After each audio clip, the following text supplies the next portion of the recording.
자, 고령화 시대 청년들의 출구는 어디 있을까요? 성공회감 경제 콘서트 이어가고 있는데요.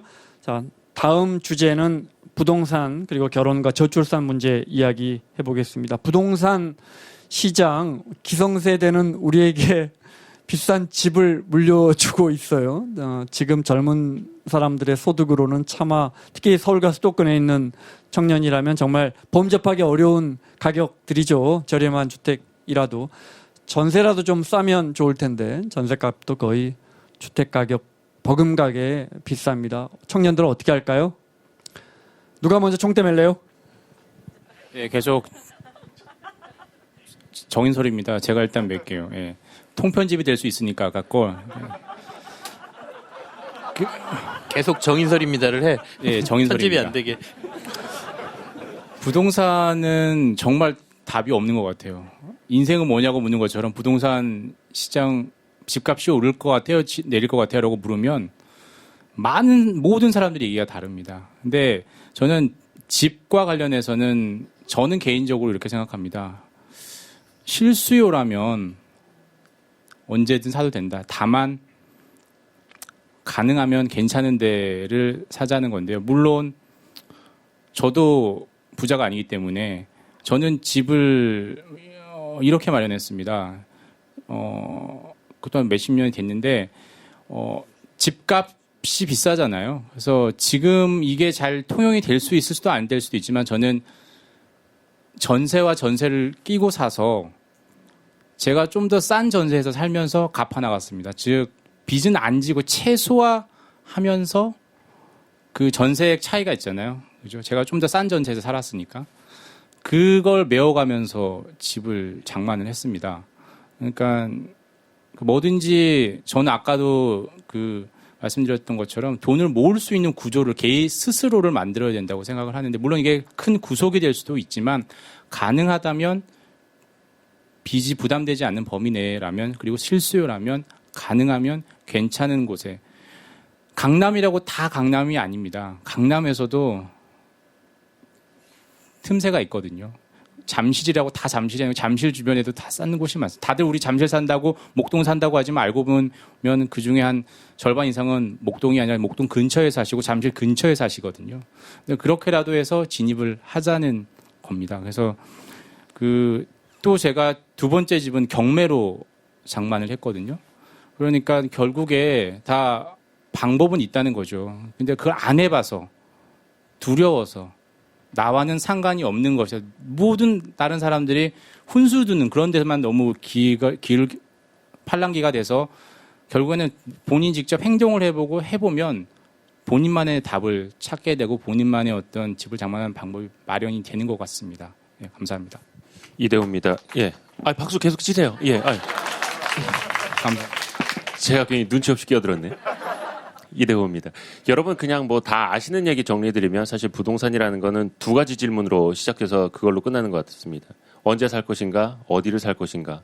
근데 이제 언제 살 것인가는 과거에는 그냥 늘이었고 앞으로 남은 건 언제까지 괜찮을 것인가 이거인데 사실 많은 분들도 공감은 하고 계실 겁니다. 얼마 남지 않았다라는 거. 이미 저물고 있는 것도 있고요. 지역별로. 그러면 이제 어디냐. 그럼 과거에는 어디든 이라는 답이 나왔습니다. 다만 지역별로 정도의 차이는 있었죠. 그럼 이제 앞으로는 어디냐? 여러분이 지금 보고 계시는 것처럼 스팟형으로 여기 떴다 저기 떴다 이렇게 나오겠죠. 점점 더 그게 아마 줄어갈 테고요. 종종 들리는 말 있지 않습니까? 어디 뭐 강남 아줌마들, 목동 아줌마들이 한 조를 짜서 3명, 4명씩 움직인다. 승용차에 그렇게 탈 수 있으니까요. 그래서 4명이 오면 한 2건씩은 계약하고 간다. 그런 얘기 들리는데 사실 뭐 그렇게 빠르게 좋은 정보를 가지고 또 자금력을 동원해서 3번째 집, 4번째 집 사는 분들 아니라면 말 그대로 이제 실수요 측면으로 접근할 수밖에 저는 없다고 보고요. 특히 이제 청년 입장에서 보면은 가끔 이제 뉴스에 많이 나오는 용어 중에 PIR이라는 게 있습니다. 이게 소득 대비 집값이 몇 배나 되느냐 이런 통계인데 이게 뭐 5배다. 10배다 뭐 이런 이야기들 많습니다. 뭐 한 10년 동안 숨만 쉬고 살아야 집을 살 수 있다 뭐 이런 뜻인데 이게 몇 년 전에 또 통계 가지고 논란이 일어난 적이 있어요. 이 기준을 어떻게 잡느냐에 따라서 다 왜곡될 수 있다 막 이렇게. 근데 저는 그거 보면 그 생각 들더라고요. 그래서 무엇이 중헌디? 아니 지금 청년들이 자기 돈 모아서 사는 거 어렵다는 건 누구나 다 느끼는 얘기 아닙니까? 그래서 저는 이제 청년들 입장에서 봤을 때 딱 그 고민이라고 봅니다. 전세 주택자금 대출 금리냐, 그러면 주택담보대출 금리냐, 어떤 게 더 부담이 크고 어떻게 해서 조금이라도 부담을 줄여서 집을 얻거나 살 것이냐, 저는 그 고민으로 그냥 귀결된다고 봅니다. 저는 부동산 특히 이걸 청년의 입장에서 박염입니다. 네, 거기 진입을 한다고 보면 사실 청년과 부동산 참 먼 얘기예요. 당장 먹고 살 의식주도 해결이 안 되는 마당에 무슨 부동산. 그래서 이거는 수요자 입장에서보다 사실은 정책을 입안하는 그 위에서 내려다봐야 되는 문제가 아닌가 싶어요.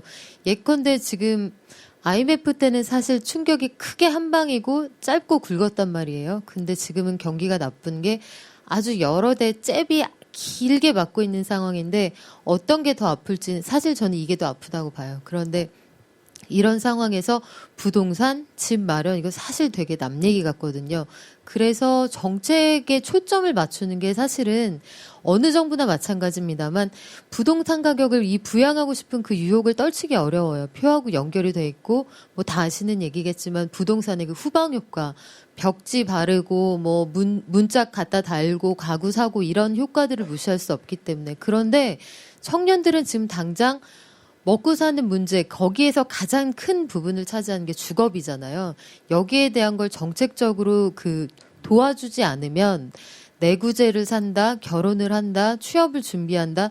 저는 여기에서부터 다 막혀버린다고 봐요. 그래서 이 주거비, 부동산이 아니라 그냥 내가 내 몸 하나 누일 곳 이 부분에 있어서는 수요자가 어떻게 해야겠다 이것보다 그 위에서 입안하는 사람들이 보다 많은 배려, 공공임대주택 같은 거 늘려야 하고요.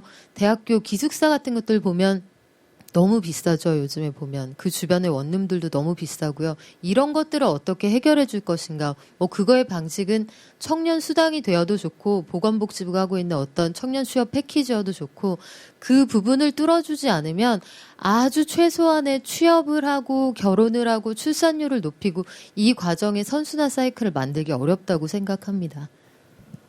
네, 김치영입니다. 얘기를 들으면서 여러 얘기가 머릿속에서 계속 맴돌아서 어떤 말씀을 먼저 드려야 되나 고민이 좀 되는데요. 개인적으로 저는 부동산 시장을 앞서도 조금 느끼셨겠지만, 기본적으로 좀 부정적으로 봅니다. 그러니까 사는 데 있어서 부동산이 가장 중요하긴 한데요. 부동산은 있는 자의 시장이거든요. 돈 많은 사람들이 투자하는 시장이에요. 목돈이 드는 시장이고, 뭐, 부동산 한 채에 강남 들어가면 뭐 10억 넘는 것도 많고요. 일반 사람들이 투자하기에는 사실상 힘든 시장이죠. 그래서 대출을 많이 일으켜야 되는 시장이고 자기가 가지고 있는 재산보다 더 많은 걸 은행에서 가끔은 빌리는 경우도 생기고요. 그건 결국 경기가 안 좋아지고 시장이 안 좋아지면 다 부담으로 돌아온단 말이죠.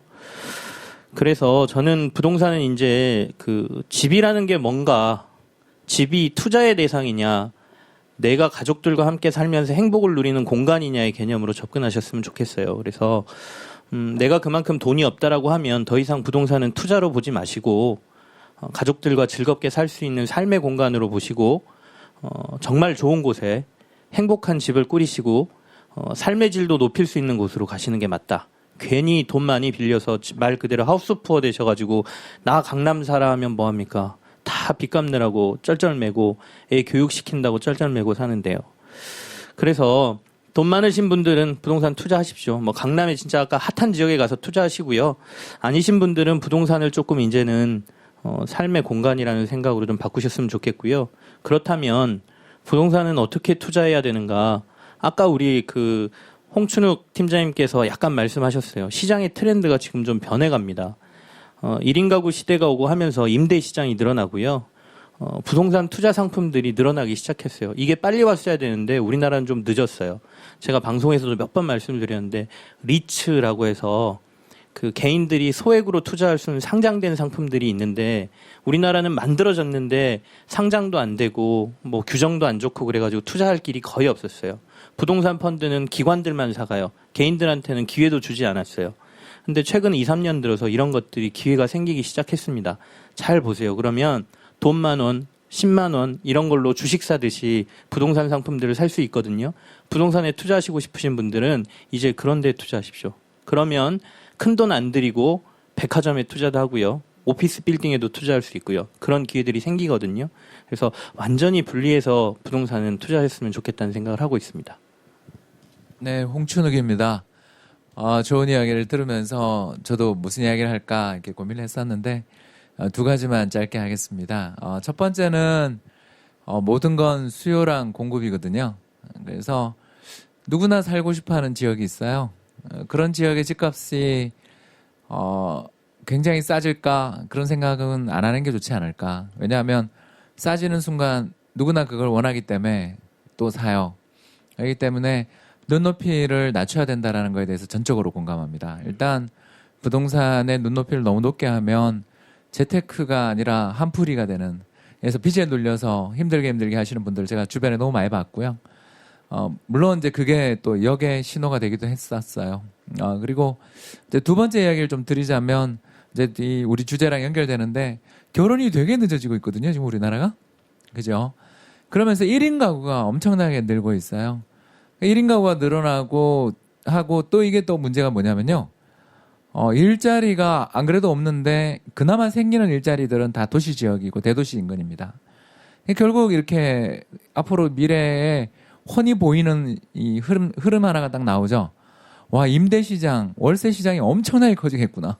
앞으로 시장이 그렇다라는 거고요. 그리고 우리나라 지금 전세에서 월세로 엄청나게 시장이 빨리 가고 있기 때문에 아까도 말씀드렸던 것처럼 전세로 버티시고 계시는 분들 입장에서는 굉장히 괴로울 수 있다. 왜냐하면 전세를 주는 사람들이 없어요. 다 월세로 전부 다 월세 받기를 원하기 때문에 전세의 공급이 없어요. 그럼 전세 가격이 오를 수밖에 없잖아요. 거기서 엄청난 스트레스를 받을 수 있기 때문에 실수요자라면, 전세 살고 계시는 실수요자라면 주택 구입을 어떻게든 고민해보는 수밖에 없는 게 현실이고, 두 번째 투자자의 입장에서 말씀을 좀 드리자면 앞으로 우리나라 월세 시장이 엄청나게 커지고 1인 가구 시장이 엄청나게 커지기 때문에 이쪽 관련해가지고는 계속 아까 말씀하신 리츠 투자도 투자지만 또 우리 모든 게 다 집 한 채 달랑 사서, 그죠? 이거 집값 오르고 이제 은퇴할 때 팔고 이걸로 어떻게 노후를 꾸리는, 이거 어떻게 보면 이거 한 방이잖아요. 이런 정책, 이런 상황에서 벗어나서 점점 임대형으로 가고 있다라는 것들을 굉장히 저희들은 좀 많이 느끼고 있어요, 현실에서는. 그리고 또 그런 쪽으로 자금이 흘러가는 것들도 느끼고 있고요. 그래서 투자의 관점에서 본다면 아까 말씀드린 것처럼 전세에 대해서 아마 사라질 것에 대해서 너무 집착하지 말자, 이런 말씀을 또 드리고 싶은 부분들이 이 최근 부동산 시장에서 아주 그냥 흐름으로 나타나는 것 같습니다. 이상입니다. 김 원장입니다. 어떡하죠? 할 얘기가 많은데 주선배가 알아서 편집하시겠죠. 일단 우리 박연미 기자 이야기했던 부분 중에 너무 공감하는 게, 복지 중에 최고 복지는 주거복지입니다. 우리가 저출산 정말 당면한 과제입니다. 앞서 2020년에 40만 명 대학 응시한다 했잖아요. 저희 때 95만 명이 응시했습니다. 그러니까 1년에 한 10만 개 정도의 중학교 책상이 없어지고 있습니다. 이 말은 곧 그런 당면한 인구 감소 불과 몇 년 안에 현실화될 텐데, 주거복지 실현되면 결혼하고 애 낳는 사람들 많이 늘어날 겁니다. 그래서 정부가 돈이 없어서 못 짓거든요. 임대아파트 하나 짓는데 1억 정도 들어요. 정부가 재정 적자를 감수하고서라도 주거복지 더 강화해야 한다고 생각합니다. 저출산은 여러 닭이 먼저냐 달걀이 먼저냐인데 주거복지가 먼저입니다. 집 문제 해결되면 소득도 많이 늘어요. 주거 비용이 너무 많이 나가거든요. 한 달에 150만 원, 지금 우리 근로자 2명 중에 1명이 150만 원 받아요. 비정규직이 많아서. 근데 그 60만 원 월세 내요. 소비할 게 없어요. 주거복지 굉장히 중요하고요. 잠깐 포즈한 건 요건 앞에 부분은 그냥 덜어내라고 이렇게. 자, 제가 준비한 건 2003년에 회사에서 직제 부여할 때 부동산 전문 기자 직제를 받아서 부동산 시장을 정말 많이 구경했어요. 합법적으로 구경할 수 있는 직업이잖아요. 관찰하고 국민들에게 알리는 공영방송 기자로서 많은 시장을 경험했습니다. 제가 직접 참여도 해보고요. 수익도 내보고 손실도 내보고요. 정말 수많은 사람 상담도 해봤습니다. 아주 재미있는 현상이 하나 있습니다. 2006년, 7년 넘어가면서 미국도 그렇고 우리도 그렇고 이렇게 주택 경기가 이렇게 나빠지는데요. 집값이 떨어지는데요. 그리고 한 5, 6년 동안 내 주위의 모든 사람들이 집을 언제 팔지 어떻게 팔지를 문의합니다. 아무도 사는 거에 대해서 물어보질 않습니다.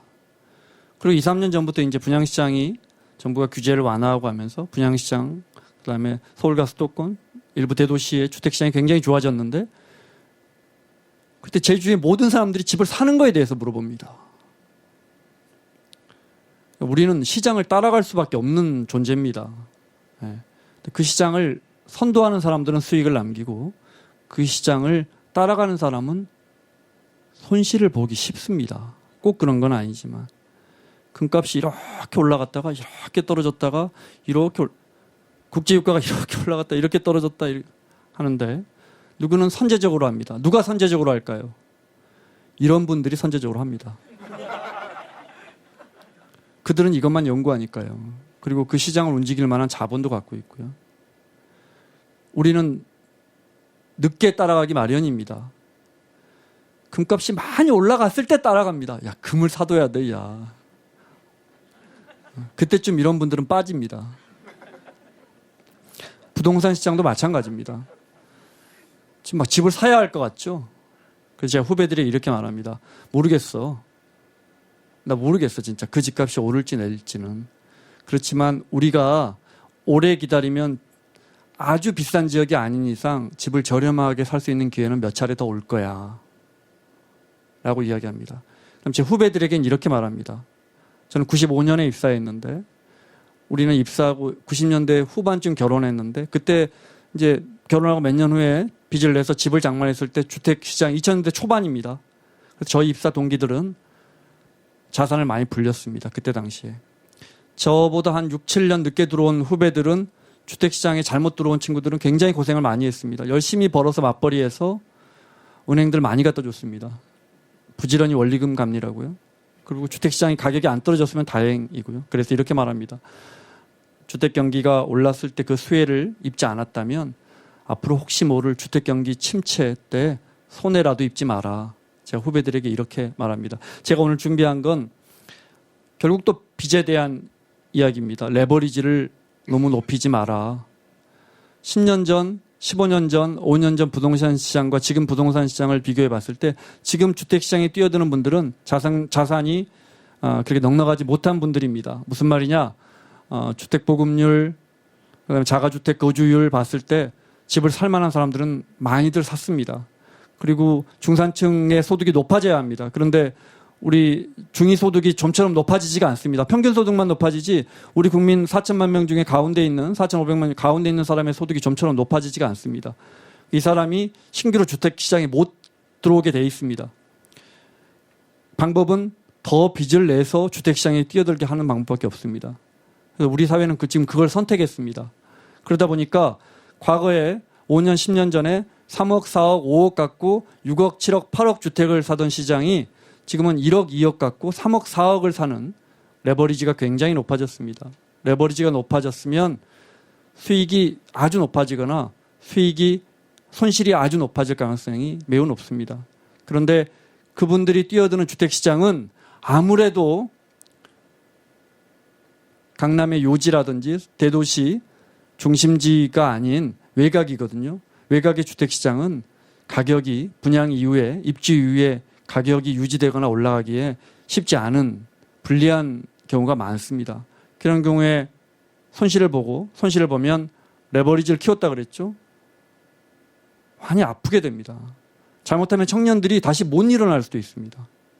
그래서 레버리지를 너무 올리지 않았으면 좋겠습니다. 그러면 아니 집값은 계속 오른다 그러고 집값 계속 오르지 않습니다. 일부 지역만 오릅니다.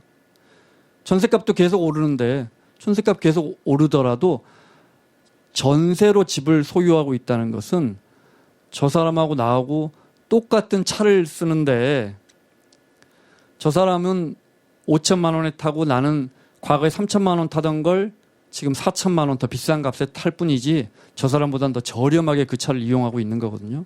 게다가 차는 2, 3년, 5년, 6년이면 품질이 많이 떨어지지만 집은 훨씬 노후 연한이 오래 걸리잖아요. 그러니까 내 소득이 그게 따라가지 못한다면 지금 전세에 살고 있다는 건 굉장히 유리한 조건입니다. 과거에는 좋지 않았습니다. 왜냐하면 집값이 계속 올랐거든요.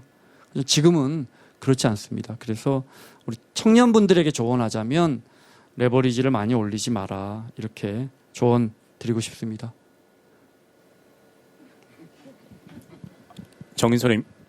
정인설입니다. 제가 통편집을 감수하고서라도 김원장 기자 선배 얘기에 좀 다른 의견을 좀 얘기해야 될 것 같은데요.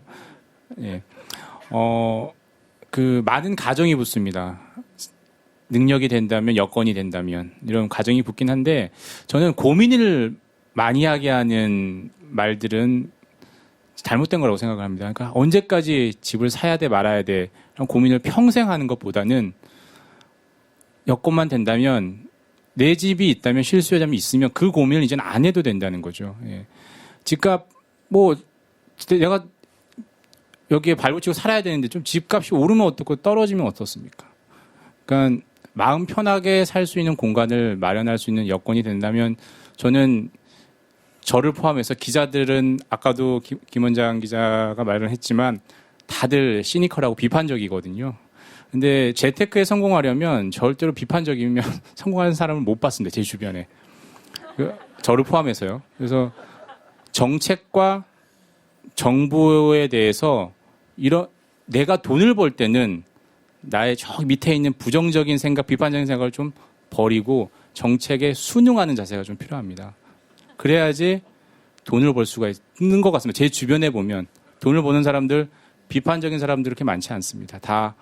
큰 변수는 내 개인으로서는 어쩔 수 없는 게 있다고 생각을 하거든요. 그래서 저는 집 관련 실수요자라면 가능하다면 저는 빚을 덜 지고서라 덜 질 수 있다면 집이 있는 게 사는 데 있어서 되게 편하지 않을까. 그게 내 개인에 있어서는 상당히 큰 복지라고 저는 생각하고 살고 있거든요. 네. 아니 공감해요. 혹시 오해가 있을까봐 제가 너무 비관적으로 어느 정도 감당할 수 통편집은 안 될 있는 것 같습니다. 예. 어느 정도 감당할 수 있다면 집을 사는 것도 방법이에요. 지금 분양되는 아파트들이 그렇게 분양가가 높지 않거든요. 수도권 외곽이 좀 멀긴 하지만 왜냐하면 조금만 분양가가 높으면 미분양이 나버려요. 워낙 꼼꼼하게 따져서 들어오거든요. 실수요자들이. 그래서 제가 말한 건 너무 레버리지가 높아진다. 특히 수도권 외곽으로 갈수록. 네. 그게 지난 한 1년 동안 너무 우려가 돼서 8년 전쯤에 지금도 검색해 보면 나오는데 8년 전쯤에 제가 우연히 쓴 칼럼 기사가 있었는데 거기에 평당 1억짜리 아파트도 10년 안에 등장할 거라고 제가 막연하게 예측해 놨는데 지금 10년 안 됐잖아요. 근데 6, 7천까지 왔어요. 평당. 근데 이거 뭐 다른 이야기입니다. 근데 저 잠실 제1롯데월드에 이제 주거용 오피스텔이 들어가는데 그 평당 1억씩 분양해요. 그 곧 입주할 거 아니에요. 2년 후에. 그러니까 뭐 우연의 일치지만 제 전망은 맞았어요. 근데 제가 이런 정말 0.001% 이야기를 왜 하냐면 평당 1억이면 100평이면 100억짜리 아파트인데 100억짜리 아파트 맨하탄 가면 뭐 저 외진데도 100억 넘어가요.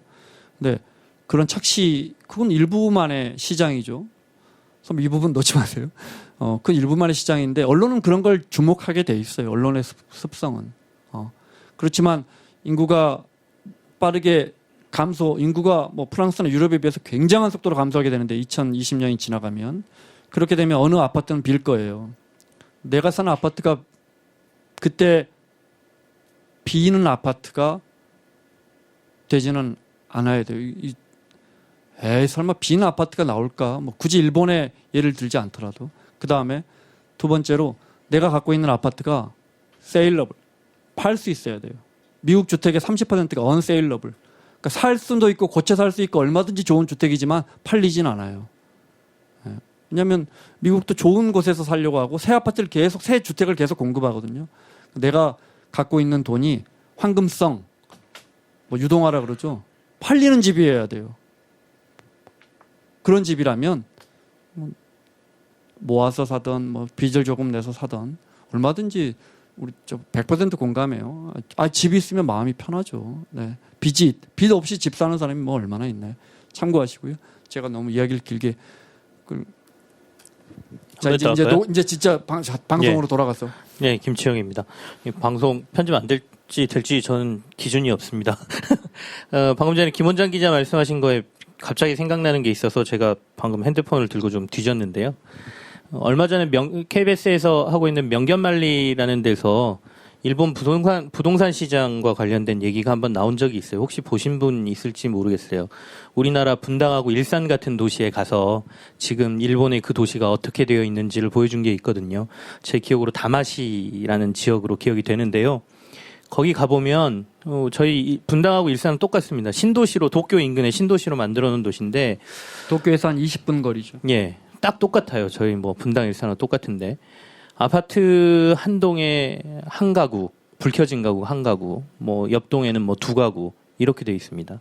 우리가 일본 따라간다라고 하잖아요. 그럼 부동산 시장은 결국에는 인구 구조라든지 지금 경기 침체 상황으로 보면 그렇게 될 가능성이 굉장히 높다라는 말도 되거든요. 그러니까 뭐 비슷합니다. 얘기는 아까 그거 똑같은 것 같은데요. 그러니까 정말 돈이 좀 여유가 있고 핫한 지역에 가서 투자를 하지 않는다라고 하면 적당한 부채로 내가 살만한 집, 정말 살기 좋은 집으로 접근하시는 게 맞는 것 같습니다. 자, 원탁의 기자들.